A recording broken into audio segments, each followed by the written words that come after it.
didn't open the message right away. I saw my brother's name on the screen and I just set the phone face down on the kitchen counter and stood there for a second. Not because I was scared. Because I already knew what he was going to say, and I needed one more moment before I let it in. That was 8 months ago, and I'm still not sure what hurts more. What my family did or how little it surprised me once everything came out. Let me back up. My name is Joanna. I'm 32 years old, and for the last 6 years I have run a small but profitable event staffing company out of Nashville, Tennessee. Nothing flashy. I placed trained servers, bartenders, and event coordinators with venues across the Southeast, weddings, corporate retreats, fundraising galas. I started it out of my apartment at 26 with a laptop, a spreadsheet, and a personal loan of $12,000 from a credit union that made me come in 3 times before they approved it. I built it slow. Every contract felt like a miracle in the beginning. By year 3, I had a real office and 11 part-time employees. By year 5, I was clearing just under $400,000 a year in revenue. By last spring, when a regional hospitality group out of Atlanta made me an offer I genuinely could not ignore, my company was worth and sold for $1.85 million. I was 31 years old. I had worked 6 years without a vacation longer than 4 days. I had missed my college roommate's bachelorette party because I had a staffing crisis the same weekend. I had eaten dinner alone in my car outside a venue in Chattanooga because I couldn't leave and also couldn't skip a meal again. I had done all of that, and then one Tuesday morning I sat in a lawyer's office in downtown Nashville and signed papers that changed my life. My husband, Miles, was the only person in that room who knew the number. He had been with me since year 1. He had proofread my first client proposals. He had answered my 11 p.m. panicked phone calls when I thought I was going to lose an account. When I called him after the closing and said the number out loud for the first time, he was quiet for a long moment, and then he said, "You did it. You actually did it." I cried in the parking garage. Happy tears, the kind that sneak up on you because you've been bracing for impact for so long that relief doesn't feel like relief at first. It just feels strange. We decided not to tell anyone, not immediately. Miles had actually suggested it before the deal even closed. He said, gently, in the way he says things he's been thinking about for a while, "I think we should wait and see who shows up before we tell people what we're working with." I knew what he meant. I didn't want to know what he meant, but I knew.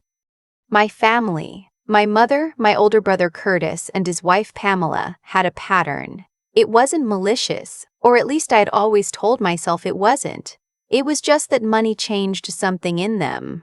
The year I landed my first big corporate contract and mentioned it at Christmas dinner, Curtis had asked within 20 minutes whether I could spot him for a truck payment he was behind on. The year my revenue crossed 6 figures for the first time, and I made the mistake of telling my mother. She had cried. Genuinely cried. And then 3 days later called to ask if I could help pay for a new HVAC system in the house I grew up in. I had helped, both times, and more times after that. Over the years, I had given my mother $23,000 across various emergencies, and I had lent Curtis, not given, though we both understood the difference was mostly theoretical, somewhere around $14,000. I didn't keep a running total on purpose. The total just existed. Miles knew the total. Miles had never said anything to make me feel guilty about giving my family money, but he was the one who had quietly started saying, before we had anything close to $1.85 million, "I just want to make sure they love you and not your bank account." And I had always said, defensively, that of course they loved me. Family is complicated. Money is complicated. Money is a stressor. People ask for help when they're struggling. And all of that is true. It's just that it's also true that you can love someone and still love their money more. We decided we'd give it a month. Just to see. We'd tell my family that the sale had fallen through, that the deal collapsed at the last minute over licensing issues, and I was taking some time to figure out what to do next.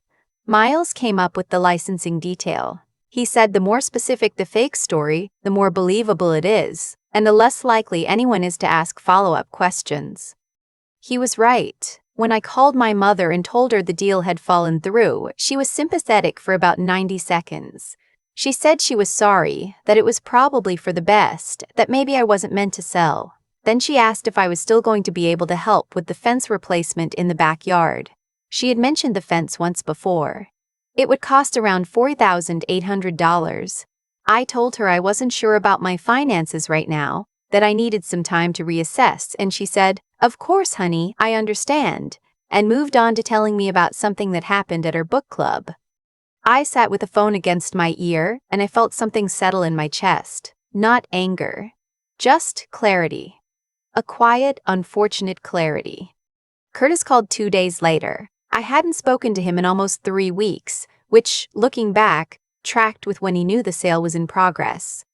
When the deal was alive, he had called twice to ask how it was going. Both times I had felt warmly surprised that he was asking. I know now that he was tracking it the same way someone tracks a package they're expecting. When I told him the deal had collapsed, he made a sound somewhere between a sigh and a grunt, and then he said, "Man, that's rough." We talked for maybe 8 minutes. He did not ask how I was feeling. He did not ask what I was feeling. He did not ask what I was going to do next. What he did ask, approximately 4 minutes in, was whether I still had the cash flow to help him with something. His words, something. It turned out to be $6,000 toward a boat he wanted to buy with a friend. A boat. I said I was sorry, that I was really tight right now and didn't know what the next few months looked like. He said no worries, that he figured it was a long shot and that we'd catch up soon. We have not spoken since. Pamela, Curtis's wife, texted me 3 days after that. She had apparently not heard the deal fell through story yet, because her text said, "Hey! Curtis told me your big sale is coming up, so exciting. We were thinking it might be the perfect time to talk about that kitchen renovation we've been dreaming about, LOL. Maybe you could be our investor, haha." I stared at that text for a long time. Then I showed it to Miles and he stared at it too. "Investor," he said. That's what she said. He handed the phone back without another word. I want to be fair. I want to tell this story in a way that doesn't make my family sound like cartoon villains, because they aren't.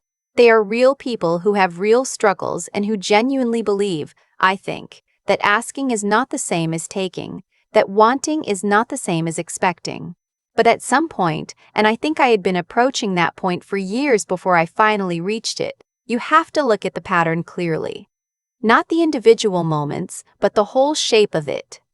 The whole shape was this. When I had money, my family was present and interested and occasionally warmly asking. When I had less, they were a little more distant. And now that they believed I had nothing, Curtis had gone quiet, my mother had moved on, and Pamela had apparently been planning to ask for kitchen renovation funding before she got the news.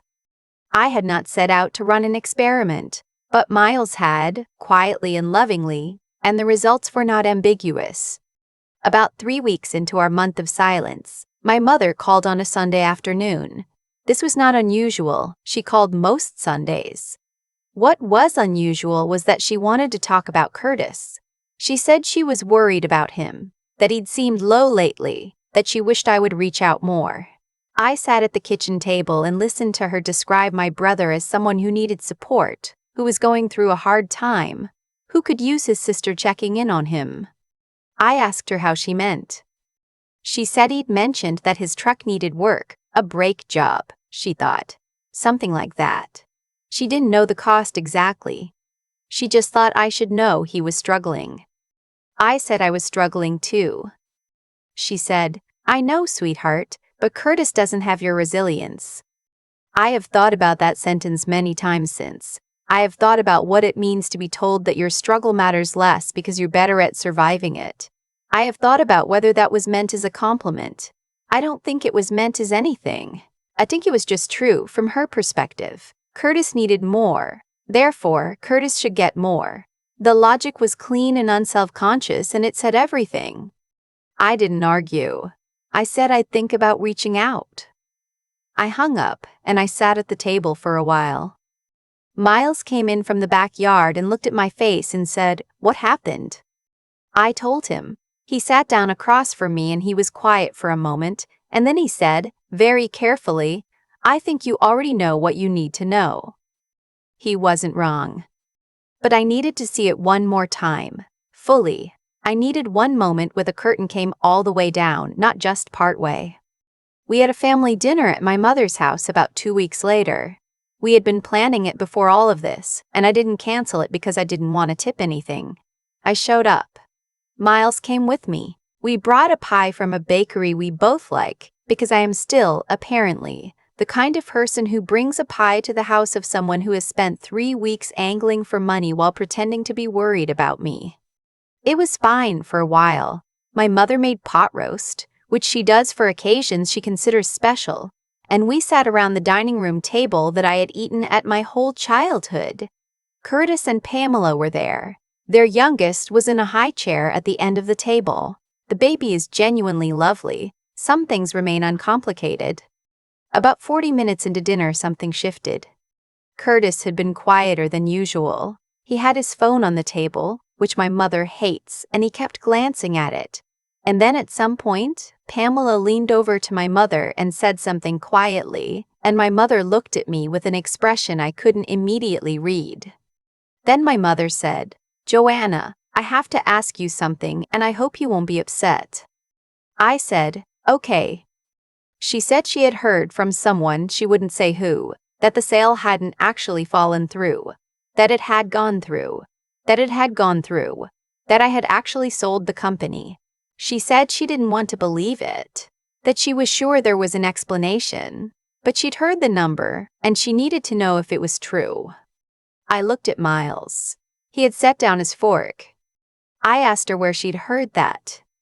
She said it didn't matter where she'd heard it, she just needed to know if it was true. I thought about lying. I thought about holding the story one more minute. But I looked at the table, at my mother's careful face, at Curtis's phone still face up, at Pamela who was suddenly very busy cutting the baby's food, and I understood exactly what had happened. Someone had talked. A mutual acquaintance, someone from the Atlanta group, someone in Nashville's small business community where people knew people. Someone had said something and it had gotten back. And when it had gotten back, they had not called me privately or texted me or said, "Hey, we heard something, is everything okay?" They had convened, they had sat with the information and brought it to a family dinner like evidence. I said, "Yes, it's true, I sold the company." The table was quiet. Then my mother said, "How much?" I told her the number. Pamela made a sound I will not try to describe. Curtis put his phone down. My mother pressed her lips together in a way that I recognized. It was the expression she made when she was reorganizing information, when she was recalibrating something she'd understood wrong. Then, slowly, the questions started. Not questions like, "Are you okay?" or "What are you going to do?" or "How do you feel after 6 years of building this thing?" Questions like, "Would I be looking for a new house now, a bigger one? Was I going to invest, and if so, what kind of return was I expecting? Had I thought about what this meant for my mother's retirement, given that her savings were not where she wanted them to be?" That last one came from my mother herself. I sat in my childhood dining room and I listened to my family talk about my money like it was a resource they were learning they had access to. Not my money. The money. A discovered thing. Miles did not say a word. He just sat next to me and once, briefly, he put his hand over mine on the table. I didn't cry. I didn't get up and leave. I stayed for another hour and ate my pie and answered questions vaguely and said many times that I didn't have any concrete plans yet and that Miles and I needed to talk through a lot of things. Every time I said that, there was a small pause, as if they were waiting for the conversation to redirect back toward what they needed. We drove home mostly in silence. Miles drove. About 20 minutes in, he said, "You were right to see it the whole way through." I said, "I know." He said, "I'm sorry it looks the way it looks." I said, "I know." And I did know. I'd known for a while, but knowing something is different from watching it confirm itself in your own mother's dining room over pot roast and a pie you brought yourself. In the weeks after the dinner, I made some decisions. Miles and I had already been talking to a financial advisor, a woman named, and I want to say her name because I think she saved us from several mistakes, Lena Marsh, who works out of a small office in Brentwood and who is the least flashy, most precise person I have ever met. She helped us think through what we actually wanted the next few years to look like. Not what we wanted to buy or where we wanted to go, but what we actually wanted. Stability, a paid-off mortgage, a fund that would let me take time before starting something new, if I wanted that. Travel eventually, but not as a reaction to having money, as something we'd actually planned. We bought no boats. We did not renovate any kitchens. I also, quietly and without drama, adjusted my expectations of my family.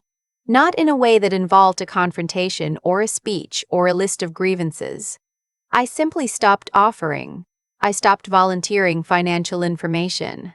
I stopped being the one who brought it up, and I noticed, and this is the part that sits heaviest, that once I stopped offering, the calls became less frequent. Not absent, just less. My mother still calls on Sundays, but there are Sundays now where she doesn't, and I have started to notice the pattern behind the ones she does. Curtis and I have spoken 3 times since the dinner. The conversations are fine. Surface level fine. We talk about his kids and his job and sports and nothing. He has not apologized. He has not mentioned the boat. I have not brought either thing up, because I have accepted that bringing it up would give me nothing I actually need. Pamela sent me a birthday card in September. It was a nice card. She wrote, "So happy to celebrate you" inside it. I put it in the recycling. Here's what I know now that I didn't know 6 years ago when I started that company. Building something is an act of revelation. It reveals who you are, because it requires you to find out what you'll do when things are hard and uncertain and when no one is watching. But it also reveals other people. Not by design, just by proximity. People show you what they see when they look at you. And if what they see is primarily a resource, that's information. It's uncomfortable information. It's information that requires you to grieve something you thought you had. But it's still information, and you can build on it. Miles and I spent Thanksgiving last year with friends, a couple we've known since we first moved to Nashville, people who came over for dinner the day after the closing and brought champagne and asked approximately 0 questions about the number and said only, in different ways, that they were so proud of us. We ate too much. We stayed too late. I laughed harder than I had laughed in a long time. On the drive home, I told Miles it was one of the best Thanksgivings I'd had in years. He said, "That's because no one needed anything from you." And I sat with that the rest of the way home. Because he was right, and because I was still getting used to how good it felt to be in a room where that was true. I worked too hard for too long to spend the rest of my life managing how much people know about what I have. I'm done being careful in that direction. I'd rather spend that energy on people who would have shown up the same way, whether the number was $1.85 million or 0. Most of them, it turns out, were not related to me. That used to feel like a loss. Lately, it mostly just feels like clarity. And I have learned, slowly, that clarity is something you can build a life on, even when you'd have preferred not to need it. I used to think that the hardest part of building something was the beginning, the part where you don't know if it's going to work, where every week feels like a test you might fail. But I was wrong. The hardest part is what comes after. The part where you find out what the people around you actually saw when they were watching you build. What happened with my mother and Curtis wasn't a betrayal in the dramatic sense. There was no single moment I could point to and say, that's where it broke. It was more like a slow development, the way a photograph comes into focus in a dark room. The image was always there. I just hadn't let enough light in to see it clearly. What I've come to understand is that people tend to reveal themselves through their instincts, not through what they say when they're being careful, but through what they reach for when they think there's something to reach for. When my mother heard I might have money, her instinct was the fence. When Curtis heard it, his instinct was a boat. Those weren't requests born out of desperation, they were reflexes. and reflexes don't lie. Miles understood something I hadn't fully let myself accept, that integrity, the real kind, not the performed kind, shows up in what you do when no one is watching and nothing is on the line. He didn't suggest the test to punish my family. He suggested it because he believed I deserved to know the truths about the people I was trusting. That's not cruelty. That's a form of respect I hadn't known how to give myself. I spent years being proud of what I'd built and quietly apologetic about what it meant. Like success was something I owed an explanation for. Like the right thing to do with everything I'd earned was to distribute it until there was nothing left that was just mine. And I told myself that was love, generosity, family loyalty. But somewhere underneath all of that, I think I also knew that if I stopped giving, I'd find out something I wasn't ready to find out. It took 6 years of hard work, a $1.85 million sale, and a month of pretending to have nothing to finally let myself see it.